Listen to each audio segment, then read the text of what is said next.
Soy Eddie Warman y estamos en 88.9 Noticias, información que sirve en iHeartRadio y en todas las redes de Eddie Warman.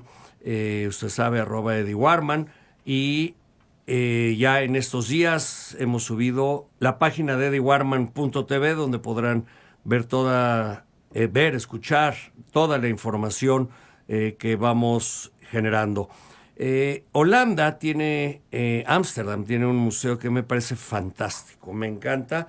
En época de calor, de mucho calor, en verano me encanta el bar del museo porque me rescata de ese calor terrible como sucedió hace unos meses, en donde no puedes ni caminar por la ciudad. Pero lo más interesante es la calidad de obras que tiene el Rijksmuseum, es al que me refiero. Un museo estupendo, moderno. También tiene un restaurante, el Rig, que tiene por lo menos una estrella Michelin, donde ya he comido y entrevisté al chef. Ahora hay una exposición de Johannes Vermeer.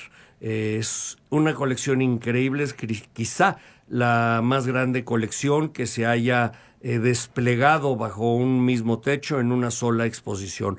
Y Lolita Soberanes, quien siempre nos lleva por el mundo del arte, hoy está con nosotros también. Y pues qué mejor que hablar de esta colección del gran artista de los años 1650 aproximadamente y sus más de 30 cuadros expuestos, Lolita. Claro que sí.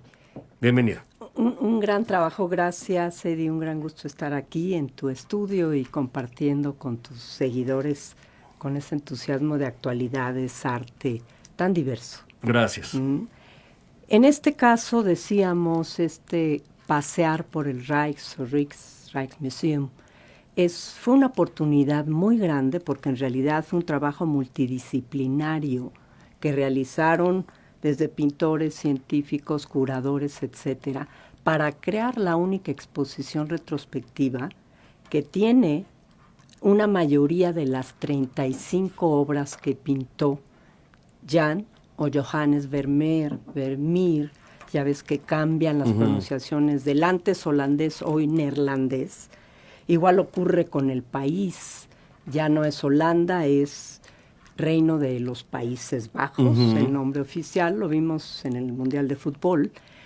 Pero ellos en realidad lo que hicieron fue optimizar los recursos con la ayuda de museos de todo el mundo. Desde el Louvre, desde el Museo Nacional de Arte de Washington, la Frick Collection, museos de Dresde, de Alemania, de Viena, todo ello contribuyó. Y lo que tenemos es esta propuesta extraordinaria de un pintor barroco, flamenco. Recordemos que Flandes era una unidad bajo los reyes católicos Habsburgo. Y sin embargo, por la religión, al irrumpir el protestantismo, que no era la idea de Lutero era nuevas propuestas, corregir, monje agustino, un gran teólogo. Sin embargo, terminó con una ruptura, es antes y después de Lutero, y el seguidor en estas regiones fue Calvino. Entonces, ¿qué ocurrió? Las 7 provincias del norte de Flandes optaron por la independencia, con un costo muy alto, claro, la guerra de 80 años, y permitir que siguieran adoptando el calvinismo. Sin embargo, las del sur, un poco centro-sur, se mantuvieron fieles a la monarquía española y, desde luego, en paz, declarando una paz de entrada. Guerra de 80 años, como te digo, y aquí lo que ocurre es que este evento va a marcar el arte también, porque una vez que se logra la separación y queda como República de Países Bajos, después Holanda y hoy Reino de los Países Bajos, y abajo quedan Bélgica y Luxemburgo, por ejemplo, los temas del arte van a cambiar. Claro. Ya no van a ser temas religiosos para el norte, para el reino, en este caso decíamos República de los Países Bajos, y surgen las propuestas. Desde el género de bodegón y naturaleza muerta, ahí se destaca Clara Peters, que yo he dado ya esta plática extraordinaria, porque es el lujo y el exotismo en la mesa. hasta los grandes pintores que conocemos de Rembrandt, Rubens, Van Eyck, etc. Bien, ¿qué papel juega en este medio? Por un lado, Delft, donde nace Vermeer, en 1632, y sus propuestas temáticas. Bien, lo primero es, hablamos de que su propuesta es sobre la pintura costumbrista. Una pintura que tenía temas muy vagos, realmente eran banales, y con él lo que es la vida cotidiana, la tradición de su cultura, va a trascender. Con un eje temático central, la alegoría de la mujer. O sea, el eterno femenino, como decimos. Entonces, va a proponer en Países Bajos cuadros de interiores con luz. Pensemos simplemente en Rembrandt, los claroscuros, que son hermosos, pero una realidad en el medio ambiente. Y aquí es donde la propuesta se vuelve poesía, porque es a través de ventanas que sus personajes captados, por lo general femeninos, están frente a estas. Iluminados por lo que la luz refleje. Exactamente. Entonces, la luz se vuelve poesía, esto da también volumen y el color se destaca con contrastes suaves y armoniosos. Lo que son las cosas, Dolores, soy Eddie Warman y platico con la profesora, ella es catedrática y además especialista, estudiosa de el arte en el mundo, y ahora hablamos de Johannes Vermeer. Lo que son las cosas, Lolita, hoy la fotografía hace una referencia muy importante a la luz indiscreta que entra por la luz de un marco para iluminar un rostro, un cuerpo desnudo, una habitación, un florero, nuevamente hasta naturaleza muerta podemos ver iluminada a través de ese discreto encanto que da el reflejo a través de la ventana. Entonces, ahora que me haces recordar a Vermeer, pues me viene a la mente todas estas fotografías tan de moda hoy en día en blanco y negro, que hacen de esa naturaleza muerta o de esos cuerpos sin movimiento o personas lo que hacía Vermeer. Claro, una verdadera poesía. Bien, aquí también hay que acentuar lo que es la atmósfera que él ofrece con 5 temas básicos que son los que rescata esta exposición del Rijks, que son las cartas, las mujeres van a saber del exterior, de sus amores, incluso de los clandestinos a través de las cartas. Lo que va a ser también importante, la música, el cortejo y en sí la mujer, como una alegoría en diferentes expresiones. Y enfatizamos por lo pronto cómo incluso dignifica a la mujer. No se remite nada más a una clase, a una élite. Él realmente viene como de una clase media, él era calvinista, se casa muy joven. Su padre, un hombre de muchos quehaceres, tiene una taberna, es comerciante de arte y sería marchante de arte o dealer. Y además era tejedor de lana. Y él, al morir el padre, él tiene solo 20 años cuando muere, se hace cargo de la taberna, se hace cargo del comercio de arte. No sabemos bien, aprovecho, de su formación como pintor, pero es un hecho que en el gremio de San Lucas a los 21 años es aceptado como maestro externo. Y 10 años después preside el gremio y otros casi 8, 9 lo vuelve a presidir por 2 años. Esto es, solo teniendo 6 años de práctica como maestro puedes presidir el gremio. Lo que es el talento. Lo que es el talento. Además, Delft es muy importante. Recordemos que las flotas navales mercantes de los entonces flamencos u holandeses son muy exitosas en el mercado de las especias hacia Europa, que después los británicos van a crear estas casas de comercio con las Indias Orientales. Claro. Sin embargo, van a tener representación justo en Delft. Y esto da una gran oportunidad al comercio, al arte, a la política, a la economía. Y, por ejemplo, ahora que hablas de esa corriente y de ese gran negocio que fue las Indias, el comercio de las Indias, que en algún momento llega a hacerse tan fuerte con América porque viene de el Oriente para pasar a Europa, como hoy se pretende con el tren del Istmo, ¿no? Sí, que me parece genial. Si conectar se logra, los dos mares, los dos océanos. y los tres continentes, si se logra hacer, va a ser estupendo. ¿Cómo se transporta la influencia de la pintura de un lugar a otro? ¿Cómo se transporta la influencia de Vermeer, por ejemplo, al Oriente, a Japón, a China, a Hong Kong en aquel entonces, que ya había un comercio muy importante? Fíjate que en él no hay esta posibilidad en realidad, porque él crea máximo, se dice que quizá 40, 50 obras, hacía casi 2 por año, con suma lentitud, era un preciosista. Su comercio era como dealer, entonces lo suyo lo vendía, pero como parte de todo lo demás, y generalmente para coleccionistas. Por ello es que cuando él muere, son casi 2 siglos en que prácticamente se pierde su huella. En el caso de él no hay esta proyección que puede tener, por ejemplo, el arte que sale de Amberes hacia Europa y hacia Oriente, etc. El arte de Rembrandt, por ejemplo. Bueno, y Rubens, no y Rubens, se diga, y ¿no? todos Sobre ellos, todo ¿no? Rubens, Van Dyck, después como alumno de él. Y lo que vemos con él es este arte preciosista, sin embargo, dignifica que estaba yo en ese punto a la mujer. Y tenemos a La Lechera, que es una de las obras del Rijks, preciosa, en donde vemos a esta chica que está vertiendo la leche en una vasija, y toda la ambientación es hermosa porque está respetando totalmente, sin embellecer de más, sino en una armonía extraordinaria y con la ventana dando la luz. En luz, no en contraluz.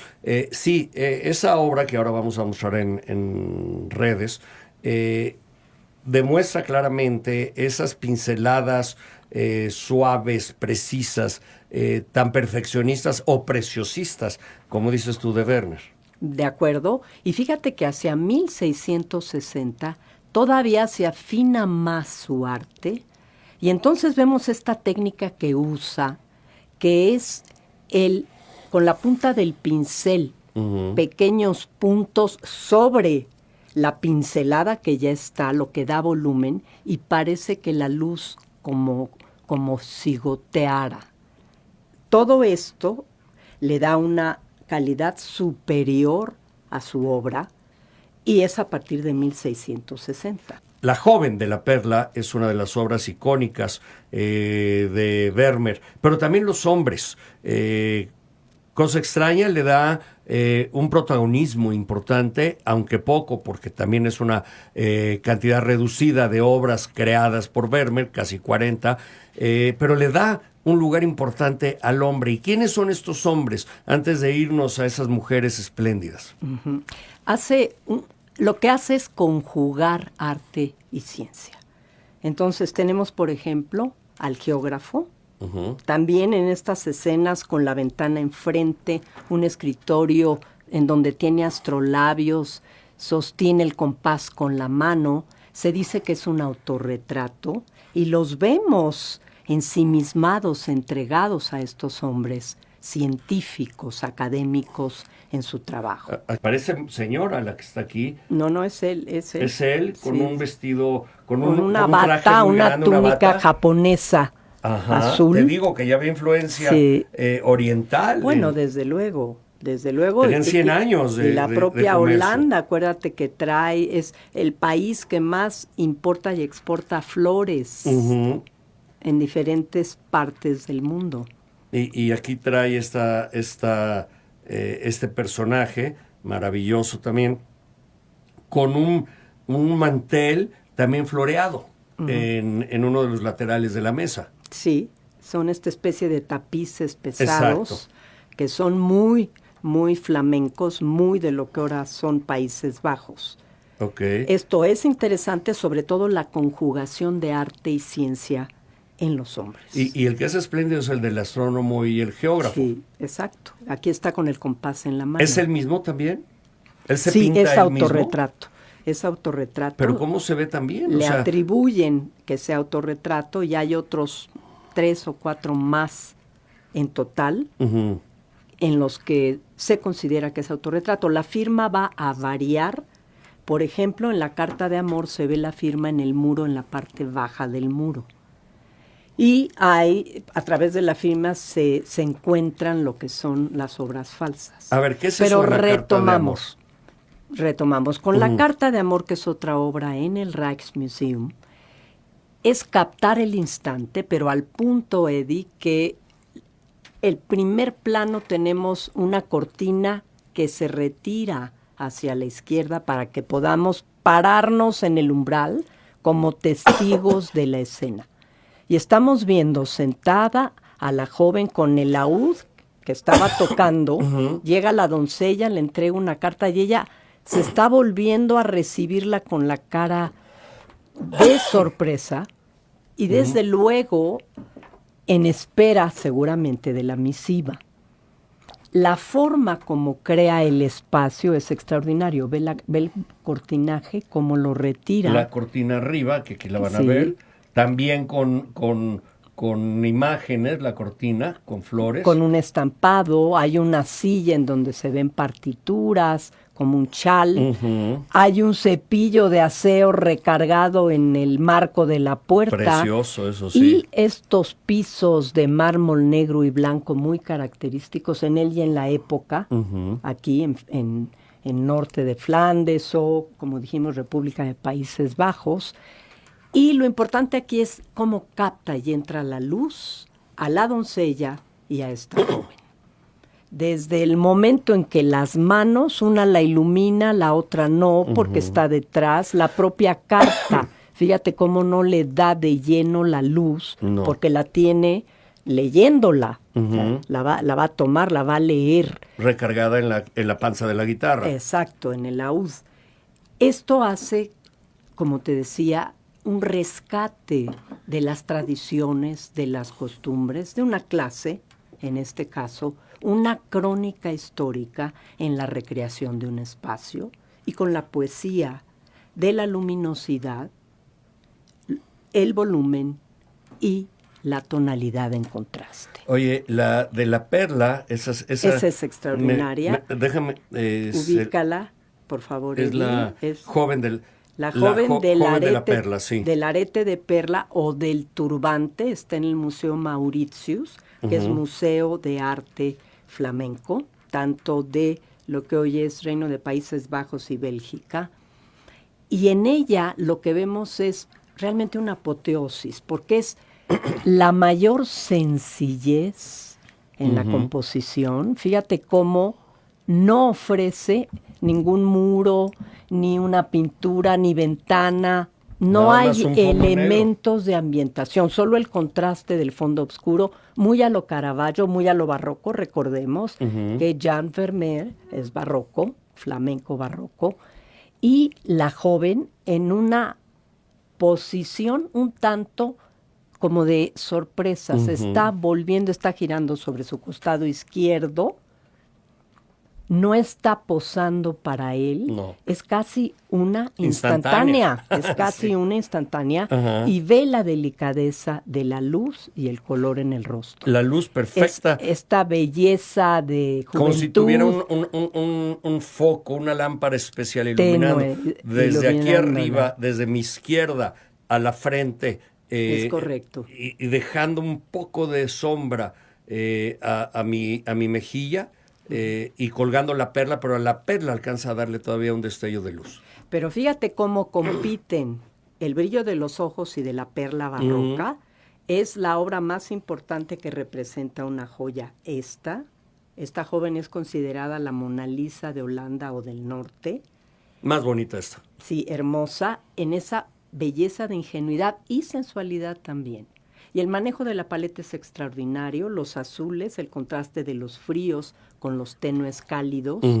Él utilizaba mucho el azul, el lapislázuli, que era un pigmento caro, en realidad, y la composición es realmente única. Y el rojo de los labios también perfecto. El brillo, los labios delineados, el brillo dentro de esta belleza en ingenuidad. Oye, se nos acaba el tiempo, Lolita, como Ay, siempre nos pasa. No, ya tan rápido. Ya tan rápido. Pues, ¿qué crees? Ya te echaste medio programa. Bueno, pues, ¿qué crees? Que ya se nos muere a los 43 años, Johannes Vermeer. Muy joven. Muy joven, en una situación política terrible, invaden los franceses, se abren los diques de contención, se anegan las tierras de su suegra que les ayuda, él entre deudas, presión y depresión, muere a los 43 años. Nada. Y tarda 2 siglos en rescatarse la obra, realmente, a finales del siglo XIX. Es un publicista, político, crítico, quien lo empieza a estudiar. Los impresionistas también se fijan en él, desde luego. Y ya para el discurso del siglo XX, ya tenemos a un Johannes Vermeer al lado de un Frans Hals, de un Rubens, de un Rembrandt.